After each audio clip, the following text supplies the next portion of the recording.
प्रश्न कह रहा है निम्न में कौन सा भिन्न का दशमलव प्रसार शांत है। किसी भी भिन्न का अगर दशमलव प्रसार शांत होगा तो जब लोग हम लोग भिन्न लिखते हैं तो पी बाई क्यू के रूप में लिखते हैं। तो ये जो क्यू है ना, क्यू का रूप टू के घात एन 5 के घात एम के रूप का होना चाहिए। इसके अतिरिक्त इसमें कोई भी संख्या का जो है कोई भी संख्या नहीं होनी चाहिए, ठीक है ना। अगर कोई संख्या है तो वो नहीं होगा। ऊपर से नीचे काट कर एक बार देख लेंगे। जैसे देखिएगा, पहले में तो यहाँ पे 2 का घात आ रहा है, 0 आए 1 आए कोई भी आए लेकिन रहना चाहिए। तो यहाँ पे 5 का नहीं आ रहा है, यानी कि ऑप्शन ए गलत है। उसी तरह से यहाँ पे 5 का घात 1 आ रहा है लेकिन 2 का घात नहीं आ रहा है, तो ये भी गलत है।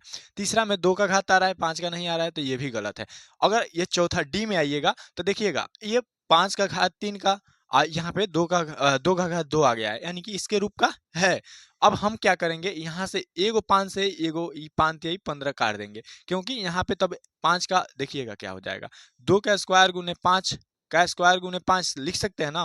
तो यहाँ पे था ऊपर 15, तो इस 5 से इस 3 मर्त में काट दिए। अभी देख रहे हैं कि 2 का घात 2 गुने 5 का घात 2 नीचे दिख ही रहा है, यानी कि क्यों के जगह पर दिख रहा है। यानी कि ये ऑप्शन जो डी आपका दिया हुआ है ना, ये बिल्कुल करेक्ट आंसर है, क्योंकि 2 के घात n गुने 5 का घात m का रूप का है। उसीलिए इसका जो है दशमलव प्रसार शांत होगा, अन्यथा नहीं होता। देखिए इन सब का दशमलव प्रसार आप करके देखिएगा तो शांत नहीं होगा, यानी कि दशमलव में शांत मतलब कि कटेगा नहीं पूर्ण रूप से, ठीक है ना। लेकिन ये क्या है जी, कट जाएगा।